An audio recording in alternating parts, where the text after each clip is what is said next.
Well, Mr. Dr. Bo Bennett, can you please tell me who are you really? And why did you decide to get a PhD in social psychology? Why did you start and sell a company for $20 million? And why did you write over a dozen books? All right. Well, you pretty much summarized who I am there. Social psychologist, I'm a business person, and I'm also an author, a writer of over a dozen books. That's who I am. In addition to a father, I also do comedy. I've written comedy. I did stand up for a while, and that didn't go too well, so I stopped doing that. But it What was happened? fun. What uh, happened? I enjoy writing comedy the most. Uh, And I love technology. Currently, I'm working with artificial intelligence. I live in the Boston area in Massachusetts. Been here for about 30 years. Always been an East Coast person, and I love learning, critical thinking. That's pretty much my main focus. If somebody were to ask me to summarize who I am in pretty much one sentence, it would be I'm the guy who encourages critical thinking. what is critical thinking? It's basically a form of metacognition, thinking about your own thinking, thinking about the processes, how you take information, uh, and more carefully analyzing the information that you ingest to make sure it's something that you should accept as true or reject as false. In a nutshell, that's Mm, what it is. would self-awareness fall into that? Yeah, sure. Your self-awareness, critical thinking could be a subset of self-awareness where you have to be aware of your thinking process, which is, of course, part of Yeah. yourself. Sure. So my question is like, what made you decide to even do all of these things? Well, I guess we'll start with psychology. Mm, Actually, it's probably better to start with business. When I grew up in a family that was very entrepreneurial. So mm, my father had his own business. He had his own shop in our basement where he worked with plastics and injection molding. My mother was in sales. My sister was in real estate. My brother was mm. had his own art factory shirt where he printed up T-shirts and did other kind of artwork. So I was kind of born into the idea that you don't find a job, you create a job. That's kind of Mm. what we did. So that was probably back in 1982. I was about 10 years old then. And during that time, I was also working for my dad, just running some machines. I didn't violate any child labor laws because I wasn't official, but It was but I got under the paid some good table. money. Yeah, under the table, I didn't mind.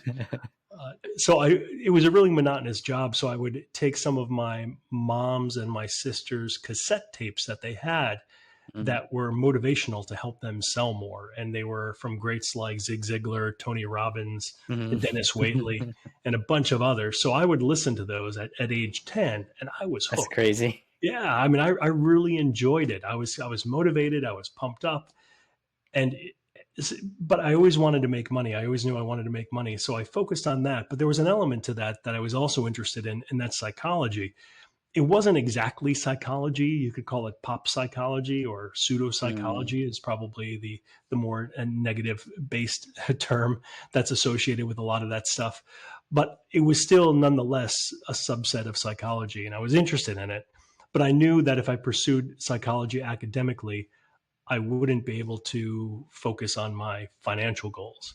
So I mm. went to college for business and that's what I focused on. And it wasn't until probably like 15 or 20 years later after I graduated with my undergraduate degree that I went back for my PhD in psychology. Well, first my master's, then my PhD. And what'd you learn?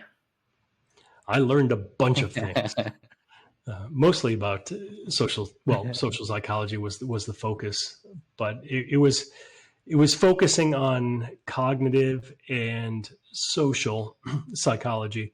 Cognitive psychology is really how um, not the biology, but the thought processes of how our brain works. So whereas Mm, like one aspect of psychology may focus on the biology of the brain.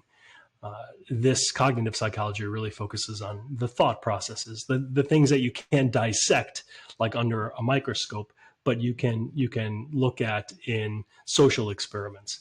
And then social Mm, psychology is sort of a branch of that. It's about how the mind works, but it's really a focus on how other people and other beings affect our thought processes. And how not just other people, but also other things, like what can affect the way we think of a certain thing. mm. So that's kind of what social psychology is, cognitive psychology, and I like those types of psychology. I've seen there's like YouTubers and TikTokers that do uh they call it social experiments, where they'll have a, like, it's these college students, or I think they're not in college anymore, but they'll hold a sign up and just stand in the middle of a college campus, and it'll say something like make me some top ramen in a bowl, and we'll give you $100. And they'll just stand there for hours, wait for someone to take the just offer. waiting for someone. and All and right, sure. they'll get like random people, just, and it's all part of their social experiment. And they Yeah, do, like, that's how all their videos are, and they're like viral. So I so actually cool. like those types of experiments. Why do you think it's important? It's important to understand how the mind works, because clearly we all have a mind, or at least most of us do, and we need to know how to use it most effectively, which Yeah. unfortunately the vast majority of people do not. And that's because of a thing called cognitive biases and logical Mm-hmm. fallacies within argumentation. They're basically, cognitive bias is basically an illusion of the mind in a way, whereas a logical fallacy is an error in our reasoning or an error in argumentation. So we come across these a lot, and kind of like our default mode is just to go on autopilot, to not engage our critical thinking, and to accept like bad information, to make bad decisions, bad choices, and just really come to erroneous conclusions. That's kind of our default, and we need to activate that level of critical thinking in order to avoid that. So that's Mm. why it's important, because we need to know about these things like cognitive biases. What are they? What are some of them? How do I avoid them? And then once you know about them, then you need to recognize them in yourself. Like, when does it actually happen? And once you recognize that, then you could start addressing it and compensating for it in your decision making process. Mm. What are some common examples of these biases and fallacies Well, that can help? probably the number one when we talk about biases is the confirmation bias. And Mm. that's the tendency for us to only accept information that we already agree with, Mm. and reject that information that we disagree with as Mm-hmm. false. So clearly, that's not the right way of thinking. We should look at all the information independently and judge it on its own merits and say, okay, well, that's false because, or that's true because, but we don't do that. If Mm. we have a strong belief one way and somebody says something that agrees with our belief, we just automatically accept it as true. That's not critical thinking.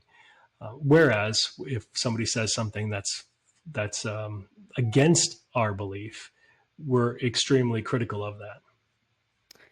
Yeah, it's like telling somebody, uh, just I had an example in my head. It's like telling somebody, like, oh, like, just a random example, like, oh, that's the ocean's blue, right? And then you go to the ocean and you're like, see, it's blue, but then it could be something else though. Like, it could be a different color, Yeah, really. and it's usually most associated with examples or instances where there's a lot of emotion behind. So Mm, we see this a lot in politics. politics, right? In religion, in social issues, where people have extremely strong opinions. And Mm. that's where we see the level of confirmation bias increase. And sometimes it's just kind of overwhelming how obvious it is to other people, but it's not obvious to the person who is experiencing the bias, which is also a bias called the bias. And then in terms of logical fallacies, there are many examples of those as well. One of the most common might be the I don't know, just like the ad hominem is a common one. When Mm. you're arguing with somebody, let's say you're arguing about climate change, Mm. and then somebody makes a very cogent point about why climate change we should be concerned about it, and then the other person says, "Yeah, well, you're a fat idiot." And why should anybody listen to you? Well, the fact that the other person may be obese or may be uh, intellectually inferior has Something. really has nothing to do with the argument that they made. Uh, That's why it's very important. some people call that deflecting. Deflecting, it's yeah. Is that what that is? Well, yeah, deflecting Kind of. again is probably more of a class of rhetorical devices or argumentation, debate tactics that people use where they don't want to answer the Like question. changing the subject. Yeah, sure, changing the subject. It's a bunch of those. So how do people start getting better at these? Well, the first thing is to identify them. Mm. And one of the best things you could do is you could buy one of my books. I've written two books on these topics specifically. One is called the Biased Brain, and that has like over 200, 300 different cognitive biases listed in there with examples and definitions. The other one is Logically Fallacious, and that book has been around for almost a dozen years now, probably a little bit longer. And that is a collection of logical fallacies, again, with examples and description. So you read through that, and I try to make it very entertaining in the text, making sure that people Yeah. don't get lost in it, because it could be a dry topic. So I Mm. try to make entertaining examples. But once you understand those and you read them and you're familiar with them, you don't have to memorize them all, but you have like some vague familiarity with them. When you approach or when you're confronted with a logical fallacy or a cognitive bias in the future, then you will recognize it. You may not recognize it by name. I think like if you did, you'd have to be a genius if you read the books once. But Mm. you would say, okay, wait a minute, something's wrong there. Something doesn't quite seem right. And that's an awesome start to be able to know that something's wrong. You don't have to name the fallacy. You don't even have to call it a fallacy. You just have to understand the problem with the reasoning. So, Mm. for example, here were the premises of the argument, and here was the conclusion, but the conclusion does not follow from the premises. So, your Mm. evidence and your data that you gave for the conclusion, it doesn't make sense. It has nothing to do. It doesn't tie into the conclusion. So that's like a really good start is just to be able to pick that out. Where do you think these fallacies and biases even begin?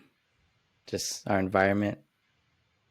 Well, I think it's sort of a natural progression of how our mind works. Mm. The like a cognitive bias, for example, isn't a problem with the mind. It's not a bug. It's a feature.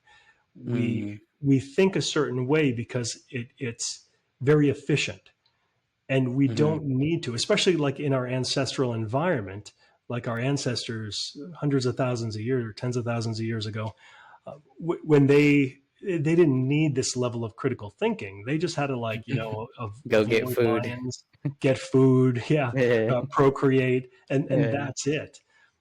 So we live in a different environment now where information is extremely important compared to how it was in the past, and that's why this is becoming more of a problem. But again, it's our mind works this way for a reason. For example, we couldn't possibly critically think about everything, every decision that comes across our path.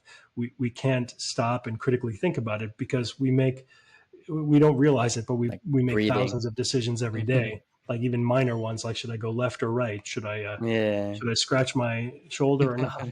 Like these are all minor things, and we just do it. And Mhm. that's the way our brain works. They're unconscious. They're kind of like autopilot. But if we tried to critically think about everything, we would, we wouldn't be able to survive. Can you tell me a little bit about your business and how you sold it at age 29? Was that Sure. correct? Yeah. That's my age right now, so it's kind of Nice. crazy. Your whole life changed Yeah. around my age. Yeah. So after college, right after college, I was like 24, and I started a graphic design business. It was sort of an evolution of what I was doing in college, a business I was running in college. So it was graphic design. And then one day somebody mentioned the internet to me. This was back in 1994. So this was before pretty That's much when I was anybody knew born. about it. Yeah, the internet was known. People, I mean, uh, the scientists knew about it, and the people who created it. It's been around since the 70s, I think, in some form, but it wasn't commercialized yet, and virtually nobody knew about it. And that's when it mhm. was first coming to the public discourse. The People dot were com mentioning boom. the internet. Sure. Yeah. Uh, well, the dot-com boom didn't happen until a little bit later, a few years later. So it was a little bit before that. But Mm. somebody mentioned it to me, and I'm like, wow, I could actually take my graphic designs that I'm making, I could put them on my computer, and somebody could instantly see it somewhere, like anywhere else in the world, in full color. This was amazing because what I was doing before is I had to use Federal Express to FedEx the artwork over to the customer. It would cost a lot. I'd have to wait a couple days. They would get it. Yeah. They would have to sign it, send it back, and it was just like a lot of work and a lot of time and Like a lot of money. friction. Yeah. Yeah. So I actually got into the internet for that reason, to help me with graphic design. And then once I got into it, I said, this is amazing. This is going to change like everything. So I dropped everything I was doing. I studied programming, web programming, to learn how to create websites, how to host websites on servers. And Mm. I built a company, one of the first web hosting companies that had a graphical user interface, like a browser based interface that was unheard of at the time. Also, I had one of the first affiliate programs long Mm. before Amazon started their affiliate program. So these two things came together and helped me build a very successful web hosting company. And then in 2001, a large company wanted to buy us. This was right before the internet bust. So Mm. you mentioned the boom, which happened, When I was don't, that? historically, I don't remember. It was like Like 1990s. 2002 or something? The bust happened in late 2001. Okay. And I don't think the bust was like a point in time. I think it was Like over several months or yeah. something. So I think it began around then, but it began after we were in negotiations for somebody to buy our company. So Mhm. they did end up buying the company, and the deal did close. Unfortunately, that was a big fortunate for me, but unfortunately, the For stock the that they gave me yeah. wasn't worth very much because Oh, what they happened? eventually went bankrupt. Oh, really? Yeah. But I still ended up getting like 11 million out of the deal, out of the 20 million, That's like, which was pretty good. I didn't get all of it, but Yeah. And I didn't have any like shareholders, or there was no uh, partners or anything. So that was all like ours. When I say ours, I mean mine and my wife's. so what advice would you give to somebody who wants to start a business or who's entrepreneurial and wants to start? I would say I always like to talk about flexibility, because flexibility Mm, is extremely important. People have this idea that when they set goals, if they don't meet the goals or keep on shooting for the goals, they're like a loser, or they're going to or fail. They're about failures, to yeah. fail, right? Yeah, don't be afraid of failure, because as Ben Franklin said, I'm paraphrasing, he failed over 1,000 times, and those were just 1,000 tries in order for him to eventually succeed. So, Mm, I mean, that's kind of the attitude you have to have. Like every failure is just a step in the right direction. You're learning another way not to do something. And the flexibility part comes in with the fact that things are changing so quickly in business. If you have like what you believe is a really good idea, and you're really aggressively following that plan, but then something else comes in front of you, you have this other opportunity, and you think it's worthwhile, give it a shot, go for it. That's always a tricky one though, because a lot of people will never stick with anything, and they'll keep on jumping around and they'll never get anywhere. So you can Shiny see that object there's a syndrome. balance. Yeah, there's a balance between knowing when to stick with something and knowing when to leave. But that's How all do you part of think we find that. that? Is that just trying more Yeah, things, I or? think that's a matter of experience.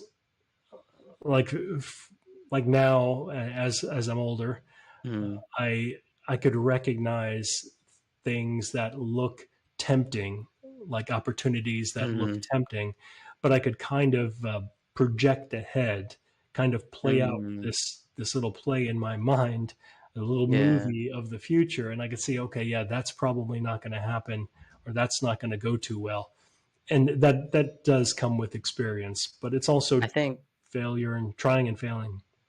and then I think it's also asking yourself the question, like, can I commit to this over like the long time? Yeah, Not just like a year, maybe 2 years or even more. yeah. Is it something you could see yourself doing on a long term basis? And if not, then and you can't get out of it soon enough, may not be something for you. So you consider yourself a humanist? Yeah. I think I have that in my bio, but I've been moving away from that Yeah. because humanism has been associated here in the United States, at least. It's becoming more associated with politics, Mm. and that part Everything really. is I nowadays. It's know, like you I can't know, get away from it. It's like, oh, you're not politically correct. And it's like, right, man, right, anything I say. right. It happens, but yeah, humanism. When I first kind of discovered like what humanism was, I'm like, oh, this is great. It's kind of like it's a religion without the religion. There's no Mm, superstition. There's no like imaginary beings or other like beings that you can't Scientology. see. No, I'm just Yeah, kidding. right. And it's really just about putting the human being first, and like the human is the center of society, and we have to make it better for all all Humans, yeah, humans, humanity, like yeah. humanity in general. So that's great. I'm all for that. Fine. There's like initially, I love animals, and the fact that it didn't say anything about animals Just humans always only. bothered me a little bit. Like okay, focus on humans, but at what expense? Like at the expense of animals? I'm not so sure about that part. But it doesn't talk really about animals. But anyways, that wasn't a Mm, big issue for me. The big issue was more and more the at least the American Humanist Association started really associated itself with politics and social issues, and taking extreme views, in my opinion, on a lot of issues that I just didn't agree with. Like as a yeah. scientist, as a social scientist, Okay. things that I knew were like outright false and dangerous, like dangerous behavior and rhetoric that will do more to hurt society than help society. They were kind of espousing all that. Mm. So I basically said, yeah, I'm done there.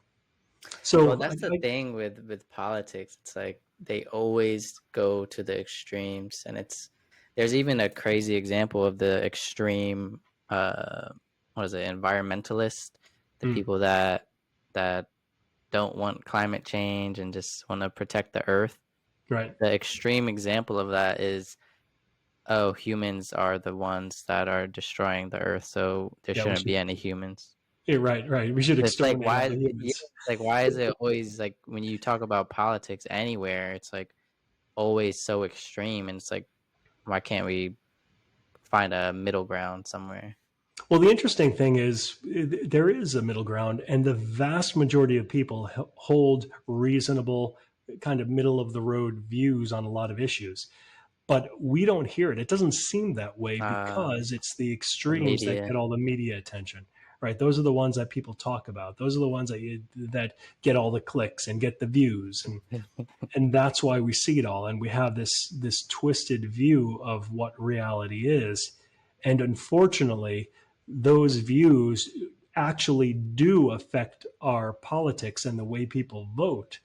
Like, for example, Yeah. if half the country really believes the other half of the country is out to destroy the country and kill everybody, and there are baby pedophiles and like all this crazy stuff, then they will react appropriately. And Mhm. sure, not everybody believes this, but the more people who do believe it, it becomes more of a like a probable, or I should say a plausible scenario for a lot of people. So they say, yeah, I never believed it before, but wow, geez, I can't believe this many people believe it. There must be some truth to it. And of course, that's a logical fallacy as well, the appeal to common belief. But people fall for it. Yeah.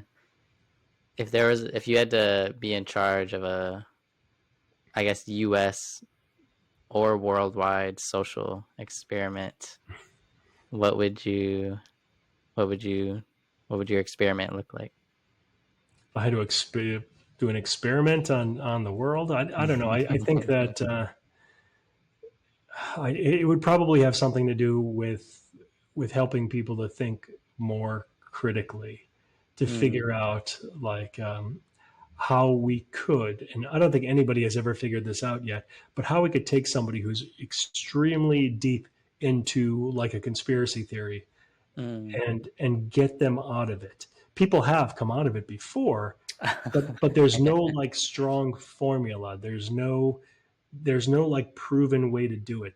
Like everybody has their own story, like how they got out of a cult or Uh, how they left something that or is other. something that intrigues me. Like, have you seen that documentary or something about the cult that this man created, and they like basically created a mass suicide?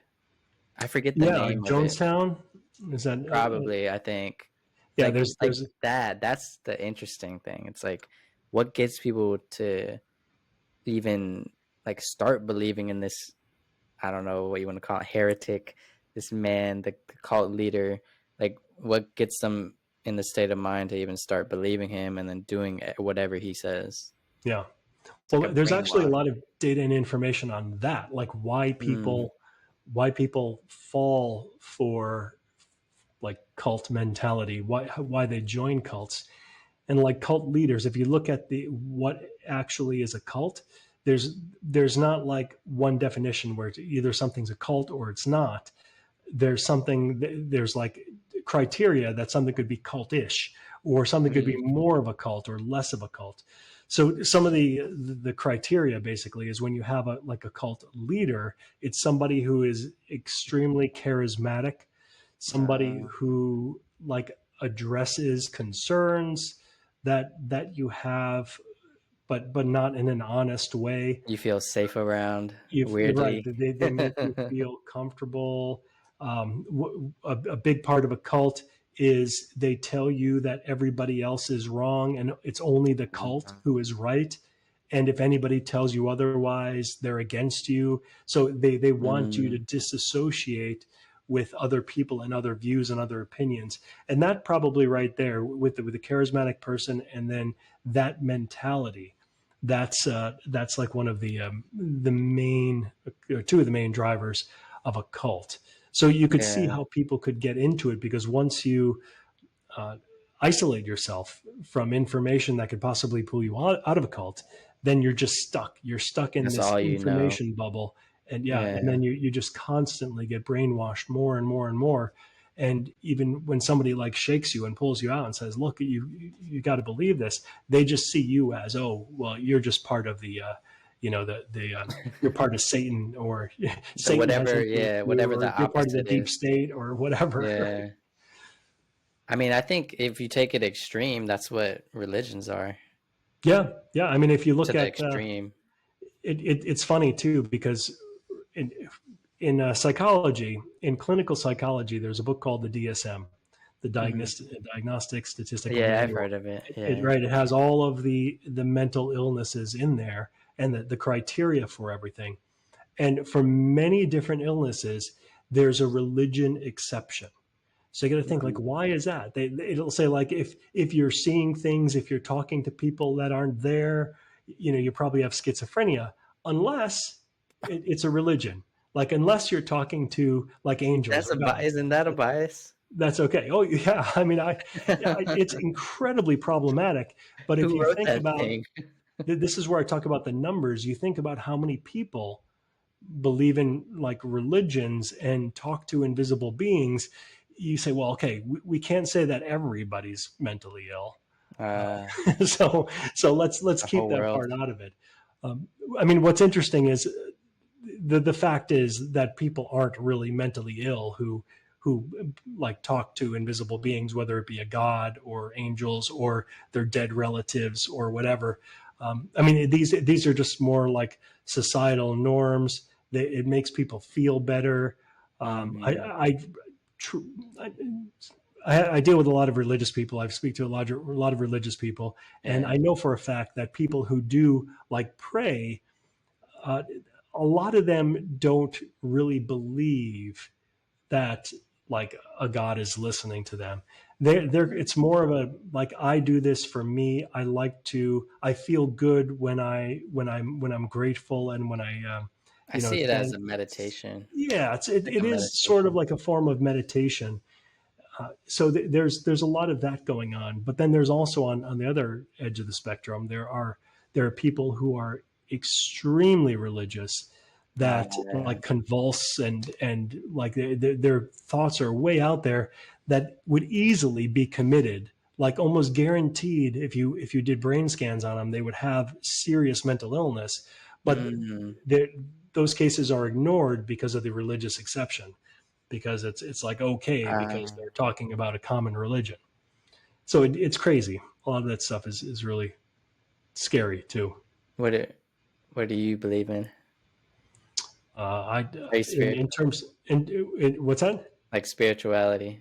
Are you spiritual? Well, again, I guess I'm an atheist. I don't believe in any supernatural beings, any gods, Okay. and that's probably, I mean, that's what atheism is. It's like I Mm, just don't believe in any god. I don't say that there's guaranteed no gods or no gods exist or no greater beings exist. I just haven't been presented with the evidence proof. that Yeah. has persuaded me to believe otherwise. So I think that's like a very reasonable position to hold. A lot of theists will try to twist that and say, "Oh, you're an Um. atheist, therefore, how do you know no God exists?" Well, that's not my argument. Oh. Yeah. I'm not saying no God exists. I'm saying that I don't believe any God exists. So I that's haven't had proof. Yeah. yeah, it's a different position. And then when it comes to humanism, I that's I guess it's more of a variety of that. Like I I wrote a book, and in the book, I kind of narrowed down my philosophy to what's called sentiocentrism. And Mm. this is like, I don't know if I created this or if or if there was some Probably. version of it that that was Oh yeah. existed before that I kind of manipulated a little bit. But anyways, the whole idea is that I kind of will give beings a certain like order in terms of their mental capacity. Um, and what that means is like humans, as far as we know, humans are pretty much the most cognitively aware. So if there is like a hierarchy of beings and how they should be treated, humanity is probably like number one as far as we know, like at least on the earth, without getting into like aliens or stuff, which again, for like I don't believe because I haven't seen any evidence for it. But Yeah. so humans would be on the top of that, and then there are like dolphins and elephants and chimpanzees.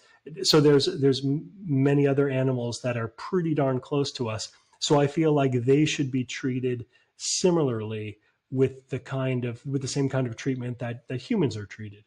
And then you kind of go down the list to where we have like bacteria and stuff, and that's pretty much close to like plant life.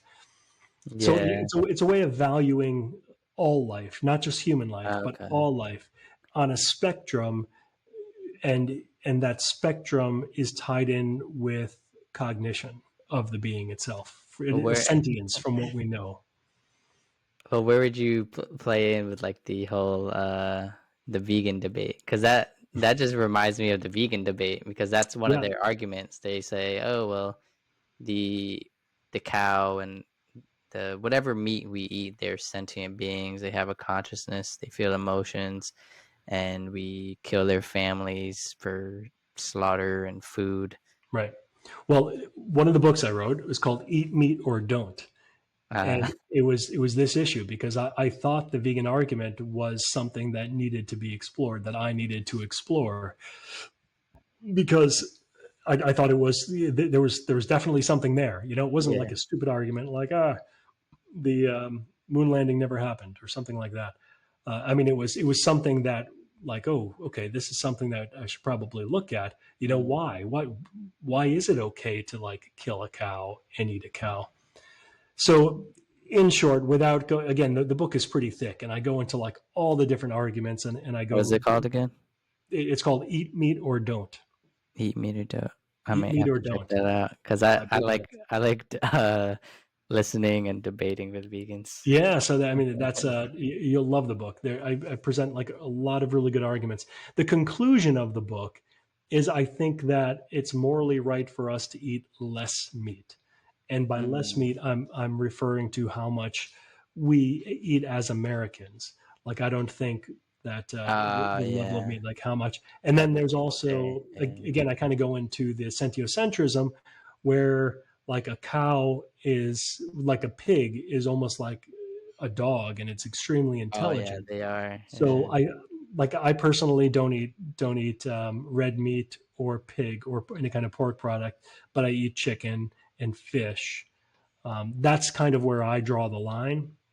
Mm. But I also see an argument, like, for example, one cow could feed like, I think it's 7,000 people. So you A kill lot. one cow and you get 7,000 meals. Whereas when I eat chicken, it's usually, sometimes I eat the whole chicken, those little birds. So I'm killing, or like Yeah. shrimp. I love shrimp, and I could You have a eat like shrimp 10 of cocktail, them. and that's six shrimp right over Oh there. yeah. So six living beings that I have to kill. So there's a lot of interesting arguments to look at, and I think I do Mine a really was good job in that book going over them. I might have to check it out. My argument was, it's kind of a privilege. Like we live in this privileged time where everybody can choose. You have the options to choose. But if you were somebody that was starving or in lack, you wouldn't question to eat meat if it was a freshly cooked meat in front of you. Oh yeah, I mean, So you that's you my got to argument. Yeah, you got to do what you need to do to survive. And if you look at just like raw numbers, if you went for that argument, if everybody in the United States all of a sudden became vegan, we would all die because our infrastructure couldn't support that. Like, it just wouldn't work. But it doesn't mean that any individual can't do it, because Yeah, it's never going to happen that everybody it's does the it at the world same we live time. in. Yeah. Yeah. So the one thing I'm a huge proponent of is the cultured meat, or the lab grown meat. I think that Hmm. that is wonderful and What amazing is that? technology. Did you ask what it is? Yeah. What is Yeah. it? So it's basically, they take a cultured cell of like a living cow or something, and from that sample, they could create like the muscle of the cow. And basically, you can create a hamburger, you could create steak, you could create fish, you could create chicken, like just taking these, like the cells from the animals, and like all these animals don't have to die. So it's a way of growing the meat in a lab, and it's not like artificial. It's 100%, like, you cannot tell the difference biologically, That's because it crazy. is, Yeah. but it's just the way that it's grown. You don't have to kill a living being for it. You're just, So you like cut a what? You get a piece of their DNA, or is it like you get another piece of meat and you use that piece of meat to recreate Yeah, it, it's or like you get a piece, some of their DNA or their I forgot the exact just take a terminology. slice out of their out of their butt. Something like that. Something like that. But it's an amazing technology, and it's coming along extremely well. Mhm. And it just has to go into commercialization. And then once that happens, I don't think there will be any good argument to actually raise and kill a Or cow kill, or yeah. raise and kill chickens and pigs and all of that, because we'll have a substitute, an equal substitute. Yeah, there wouldn't be a reason besides sport, Yeah, like the hunters. And I mean, have you seen a Kodiak cow? a Kodiak Cow, yeah, cow. Kodiak cow. No, I don't Look, know. after this, look it up. They're like the most cutest. Oh yeah. They're the cutest. They're like the furry ones, the ones Oh, that they okay. kind of look Sure. like yaks. Like they Yeah. have like all kind. They have like a mop top like hairdo. It's just, it's Yeah. like, how would you kill Yeah, that I know what thing? you're talking about. Those, and you see a lot of like videos with adorable cows, like just cuddling, and It's like, how would you you kill feel that? like, oh my Yeah. god, how could I possibly ever eat this thing? I guess, which brings me to my next question, which is AI. People are scared of it. Some people use it. I mean, I use it every time I work on like a podcast or create videos. I use AI. I use Chat GPT for uh like I use it as a tool to help me. Um so why do you think people are scared? Should they be scared? And how could people be less scared of it? So, why are people scared? People are scared of it for many reasons. The primary reason is probably the unknown. They don't know where this will take us. Like, how advanced will it get, and what ramifications will that have on us personally, as society, business, everything. But people are also scared for a more personal reason that AI will take their jobs, that they will become obsolete because of AI. And that is a realistic, depending on what they do. I mean, even if you have like a manual job, there was always the argument for like at least the past 30 years that, okay, I work at a car factory and I put on doors. Well, I'm worried that the robots will take my job. And for the most part, that happened. Robots did Oh, take your really? job. But now you think about like any manual job. What if you have like an advanced robot, like many that are coming out now with there's Tesla's one company and there's other companies that have like Like humanoid based robots construction or something. that are AI based that basically think like a being. And the Mhm. more advanced I could get, who knows? But what if like these things could replace basically any job? So it's they'll work 24 hours a day and they won't complain, they won't ask for raises, and they could do like a perfect job every time Low based maintenance. right. So it's an it is a realistic concern that people have. And as far as like, will AI destroy the world? Well, no, I don't think that is a realistic concern. I don't think humans would ever let it get to that point. Like a matrix. Yeah, and I don't think that it is more science fiction, in my view, that something like that would ever happen. Like computers or artificial intelligence would have the desire, the will to like exterminate humans or do whatever. I Um, mean, I think that'd be uh I mean, even Elon Musk said it. He said, and I agree, it'd be in the power of the programmer. Like whoever's if you have an evil, smart, genius programmer that wants to, murder people, yeah, you just program it to I think murder people. it's the classic case of good versus evil that we've been Mm. dealing with since the beginning of humanity. Yeah. And like you say, or Elon says, you have good people and you have bad people. And it seems like the good always prevails for the most part in the long run. Yeah. I agree. And I think that, if we have some evil programmers who use AI in the wrong way, we're going to have good programmers who use AI in the right way to take down that evil AI. So I'm not too concerned about that. And maybe that's my faith in humanity. I feel Yeah, like humans are overall good and we're going to yeah, head in the right direction. But in terms of how could people be less worried about the realistic aspects of I think it's really a matter of looking at what you do, what kind of value do you offer the world, and is this something that can easily be replaced? And if it is, well, expand your knowledge base, expand what you do, try to find different ways to contribute to the world in a way that you won't be easily replaced by AI. So mm, it's not comfortable for a lot of people because yeah. people don't like to completely switch and change what they do, but it may be necessary. And it's better to start earlier than later. It's better to start before AI starts taking over your jobs rather than after. Well, yeah, I think they even tested like McDonald's or some fast food joint it's like all AI, All right. uh, like Yeah. everything is like a robot and everything. Right. They just actually shut down one of the AI controlled Oh, really? McDonald's because the drive through, at least, because it was screwing up people's orders too much. So and that's a good lesson right there. Yeah. It's not quite there yet for a lot of things. It's really good and it's amazing for a lot of things, but it's Mm. not amazing for everything. So if you have an IQ over 100, you might be pretty safe for a while. Let's hope not. Let's hope not. What do you want to accomplish? This is kind of a deep question, but you're an accomplished person, so I wanted to ask you this.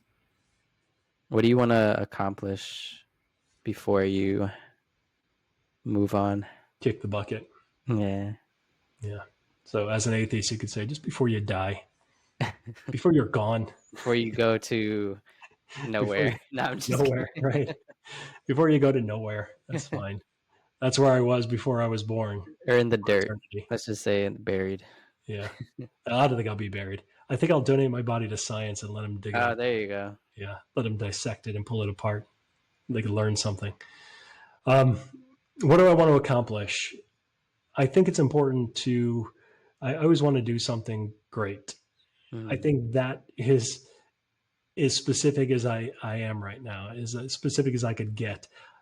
I mm. always appreciated, like, I think I'm most proud of some of the books that I've written because those are going to last for a long time. After you're gone. Whereas after I go, like, or whenever, but like a lot of the programs that I work on, they're amazing, and then the websites that I do, I think they're fantastic. But after like 2 years, they're old technology, and after like Uh, 5 years, they're worthless like unless like you're obsolete. constantly Yeah. updating them. So I always wanted to do something a little bit more long lasting.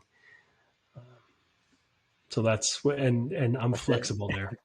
Nothing's clearly defined yet.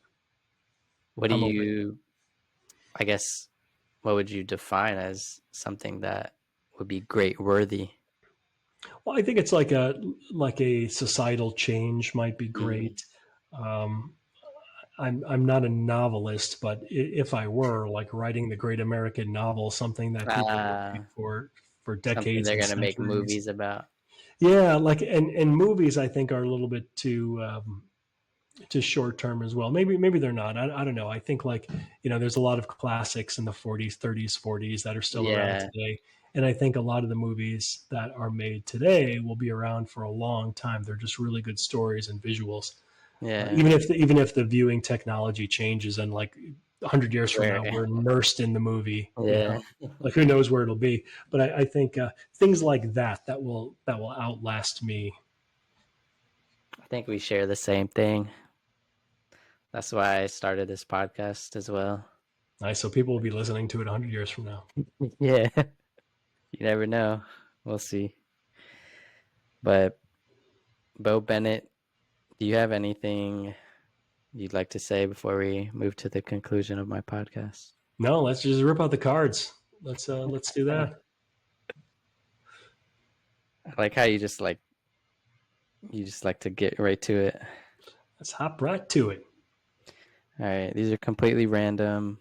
You can skip it if you don't feel comfortable, and we'll just pull another card.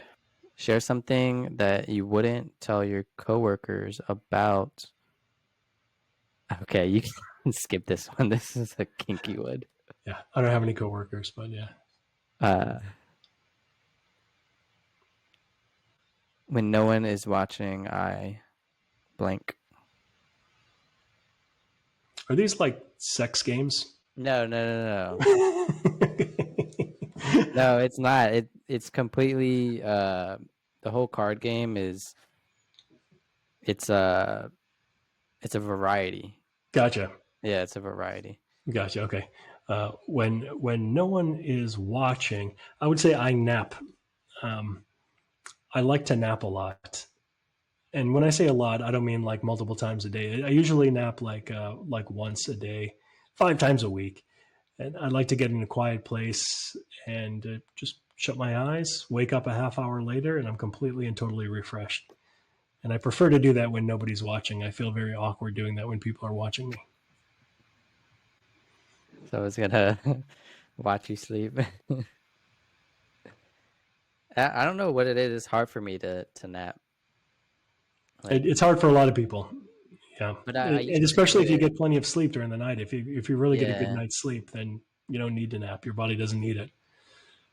Do you feel like you don't get good night sleep every night, Well, or I do, but I'm like incredibly active, and a lot of times I'll do like really aggressive workouts, and that's when I get exhausted.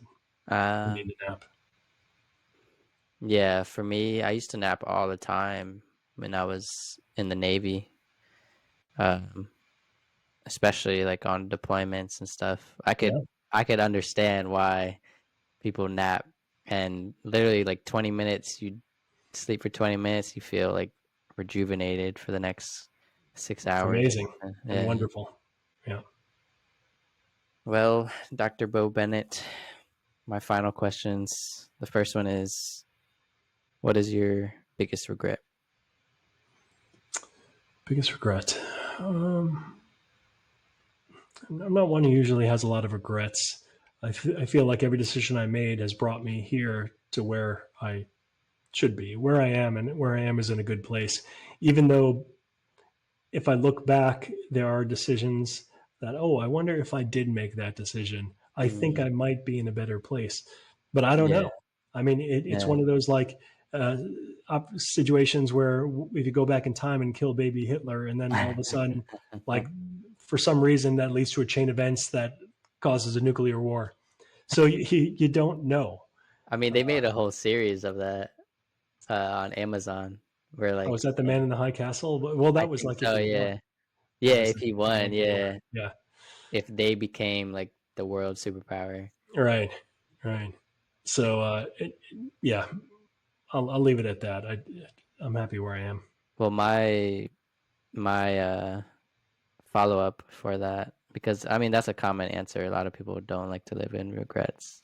So my follow up would be, before you die, what would be something that you wouldn't want to leave on the table that you would regret? That I would regret. Yeah. So, yeah, Like I don't want to leave this like on the table before I die. right, right. Um, hmm. I think I just want to make sure that both of my children, which are now in their mid 20s, are are both settled in with life, and they're on the right path. That's kind of what I would feel good about. Like, okay, I did my job. As a parent, your job is never done. There's always stuff, Oh, but at 100%. least that would be something. I'm like, they're in good hands. They're in a good position. That's what I want to make sure. That's good. My next question is, who or what has made the biggest impact in your life that makes you who you are? I would say my parents. it's kind of an obvious one, but I think for most people, their parents are a big influence. My parents weren't the best role models by any Mm. stretch of the imagination, but they did a lot of things that I knew I didn't want to do. There Yeah. were examples for me, not only what to be, but what not to be. Yeah. And That's same for I'm me. fortunate that I was wise enough to know the difference between those two things and use them in kind of developing my own personality and or my own habits and becoming the person I wanted to be. I like that. The next question is, what is one lesson that you had to learn the hard way? Financial literacy. Mm, When I got all that money, I wasted a lot of it really? foolishly. Yeah. Um, had I known how to spend money like I do now back then, I would have a lot more. Invest. I always tell my kids um, like three things. I say, don't get into bad debt, invest, invest, invest, and save for things you want to buy. Right. Yeah. Good advice. Yeah. My next question is, what would you do or want to do in life if you had infinite time, infinite money? I would just want to keep learning. I Mm. would read and learn as much as possible About what? about everything. Everything. Everything. I'd become AI. Literally, just you become the Bo Bennett Google That's AI. it. That's it. uh, and lastly, is there anything you'd like to share with whoever is listening that you think would resonate with their heart and Well, soul? I would just say I've written a lot of books on a lot of good topics. Go to my website, bobennett.com. You can find all my books. That's what I'd leave you with. Go check out his books, and hopefully whoever's listening, share this story so this can last when we're not here anymore. That's right. Bo Bennett, everyone. Thank you, man. Thank you. It's good to be here. Peace.